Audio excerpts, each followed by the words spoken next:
Bismillahirrahmanirrahim. Assalamualaikum warahmatullahi wabarakatuh. Perkenalkan, saya Novianti dari kelas BK 5A.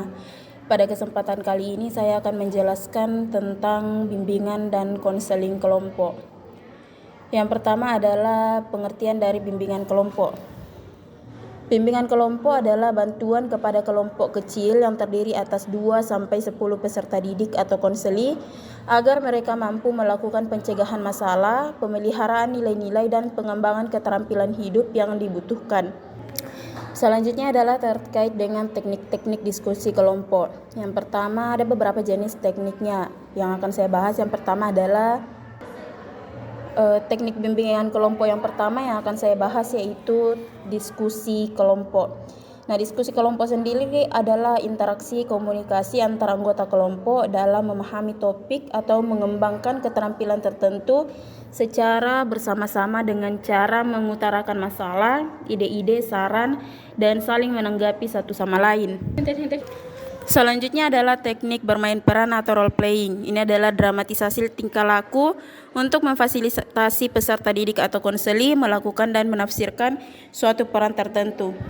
Selanjutnya adalah homeroom. Homeroom ini merupakan upaya untuk menciptakan suasana rumah pada adegan kelompok peserta didik atau konseli sehingga tercipta suasana informal penuh dengan rasa kekeluargaan dan interaksi alamiah untuk membicarakan beberapa hal yang dianggap perlu, terutama masalah yang berhubungan dengan pelajaran, kegiatan sosial, dan lain-lain.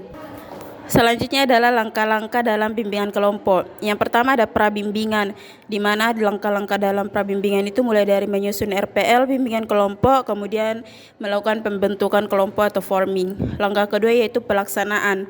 Ada 4 tahap di tahap pelaksanaan ini. Yang pertama ada pembukaan, kemudian ada tahap transisi, kemudian tahap inti, dan tahap penutupan.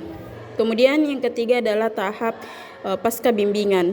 Dalam hal ini, konselor perlu untuk mengevaluasi perubahan yang dicapai, menetapkan tindak lanjut kegiatan yang dibutuhkan, serta menyusun laporan bimbingan kelompok. Selanjutnya yaitu terkait dengan konseling kelompok. Yang pertama, pengertian dari konseling kelompok yaitu layanan konseling yang diberikan kepada sejumlah peserta didik atau konseli dalam suasana kelompok dengan memanfaatkan dinamika kelompok untuk saling belajar dari pengalaman para anggotanya sehingga peserta didik atau konseli dapat mengatasi masalah. Kemudian tujuan dari konseling kelompok adalah untuk memfasilitasi konseli melakukan perubahan perilaku, mengkonstruksi pikiran, mengembangkan kemampuan mengatasi situasi kehidupan, membuat keputusan yang bermakna bagi dirinya, dan berkomitmen untuk mewujudkan keputusan dengan penuh tanggung jawab dalam kehidupannya dengan memanfaatkan kekuatan atau situasi kelompok. Adapun langkah-langkah dalam konseling kelompok, yang pertama adalah prakonseling, di mana di tahap ini kita melakukan pembentukan kelompok serta menyusun RPL konseling kelompok. Kemudian tahap pelaksanaan konseling dimulai dengan tahap awal, di mana di tahap ini itu kita akan membuka sesi konseling, kemudian mengelola dan memanfaatkan dinamika kelompok. Kemudian ada tahap transisi, di mana pada tahap ini konseli biasanya memiliki perasaan cemas, ragu, dan lain sebagainya. Kemudian ada tahap kerja.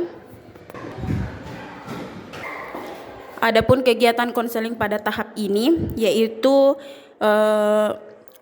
mengelola dan memanfaatkan dinamika kelompok untuk memfasilitasi pemecahan masalah setiap anggota kelompok. Kemudian tahap yang terakhir yaitu tahap pengakhiran, di mana tahap ini dimaksudkan untuk mengakhiri seluruh rangkaian kegiatan konseling kelompok. Nah, setelah itu terbentuklah tahap pasca konseling kelompok, di mana setelah seluruh rangkaian kegiatannya itu guru, bimbingan dan konseling atau konselor akan mengevaluasi perubahan yang dicapai serta menyusun laporan konseling kelompok. Sekian penjelasan singkat dari saya. Saya akhiri dengan ucapan wabillahi taufiq wal hidayah. Assalamualaikum.